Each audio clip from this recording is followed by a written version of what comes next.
Hello my dear student, आज हम बात करेंगे कि हम नॉर्मेलिटी को कैसे फाइंड आउट करें।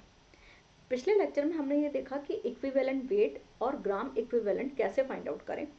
अब उसको हम कैसे उनका यूज़ करते हुए हम नॉर्मेलिटी कैसे फाइंड आउट करें, आज के लेक्चर में हम वो बात करेंगे। तो चलिए विदाउट डिले हम बात कर लेते हैं कि हम नॉर्मेलिटी कैसे फाइंड करेंगे। नॉर्मेलिटी को फाइंड करने के लिए सबसे पहले हम ये बता दें कि नॉर्मेलिटी किससे रिप्रेजेंट की जाती है, कैपिटल एन से। जैसे मोलैरिटी कैपिटल एम से रिप्रेजेंट की जाती है, मोलैलिटी स्मॉल एम से रिप्रेजेंट की जाती है। सेम यहाँ पर जो नॉर्मेलिटी है, नॉर्मेलिटी को हम कैपिटल एन से नोटिफाई करते हैं। ठीक है, अब यहाँ पर जो है कैपिटल एन की पहले मैं डेफिनेशन लिख देती हूँ, फिर उससे रिलेटेड अपन न्यूमेरिकल्स करेंगे। तो इसमें ये इसके डेफिनेशन के हिसाब से number of gram equivalent of solute dissolved in or present in dissolved in 1 liter of solution, यानी कि एक सोल्यूशन के एक लीटर सोल्यूशन में कितना ग्राम इक्विवेलेंट सॉल्यूट का प्रेजेंट है, ये क्या कहलाता है, ये आपका कहलाता है कैपिटल एन। तो कैपिटल एन को अगर अपन बोलें कि नंबर ऑफ ग्राम इक्विवेलेंट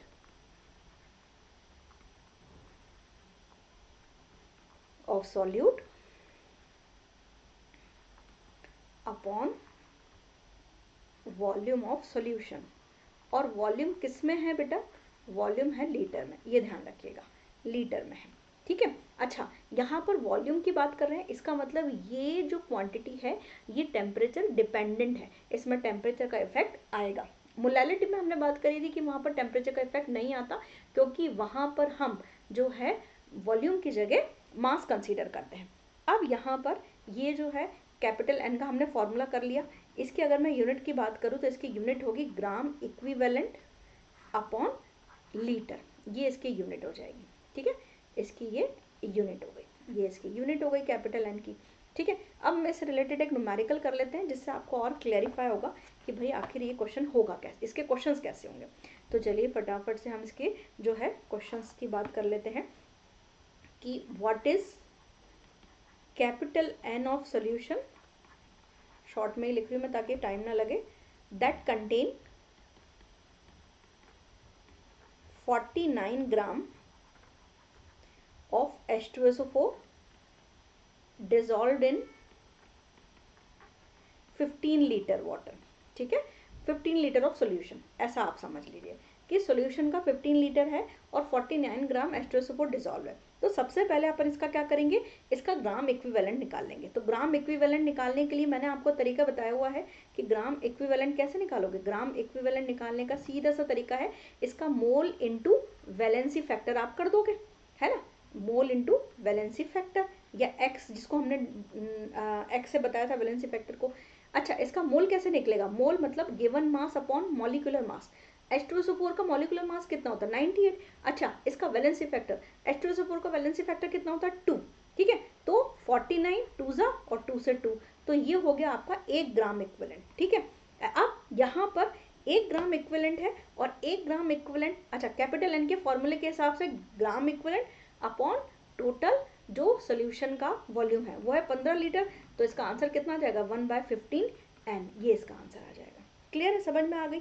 ठीक है, एक और क्वेश्चन कर लेते हैं फटाफट से, तो आपको और अच्छे से क्लियर हो जाएगा। इसमें ये बोल रहा है आप एन निकालिए, what is an if 37 gram of calcium hydroxide dissolve in 2 litre solution. ठीक है, पूरा नहीं लिख रही हूँ मैं, सीधे सीधे से आपको सिर्फ ये बता रही हूँ कि इस तरीके से क्वेश्चन होगा। अब देखो यहाँ पर क्या होगा कि वही सबसे पहले आप फटाफट से आप मोल इंटू, पहले आप ग्राम इक्विवेलेंट निकाल लो।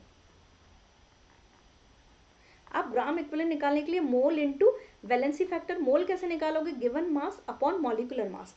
कैल्शियम हाइड्रोक्साइड का मॉलिक्यूलर मास निकालने का, देखो कैल्शियम हाइड्रोक्साइड का कैसे निकालोगे, वैसे तो मैंने बता रखा है आपको, कैल्शियम का 40 प्लस ऑक्सीजन का 16 प्लस 7 17 इंटू 2 34, तो 74 इसका ग्राम इक्विवेलेंट, इसका जो है मॉलिक्यूलर मास आ गया। अब मोल निकालने के लिए given mass upon molecular mass, और इनटू वैलेंसी फैक्टर कितना है इसका 2 है, ठीक है। तो यहाँ पर ये कितना आ गया बेटा, ये तो ये कट गया, ये 37 ज़ा, ये 2 ज़ा और 2 1 ज़ा, तो इसका कितना ग्राम इक्विवेलेंट आ गया, इसकी वैल्यू आ गई 1, ठीक है।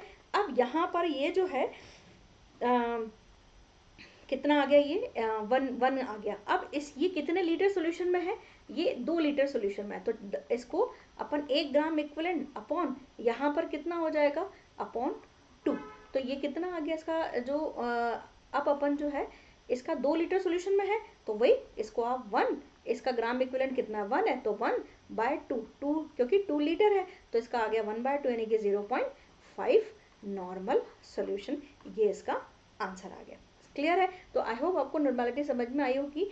अगर आप हमारी ऑनलाइन क्लासेस ज्वाइन करना चाहते हैं तो आप गिवन नंबर पे कांटेक्ट कर सकते हैं, हम बहुत अच्छे से और डिस्क्रिप्टिव वे में आपको जो है वहाँ पे क्लासेस होती हैं, आप चाहें तो एक बार डेमो क्लास भी ले सकते हैं। Thank you.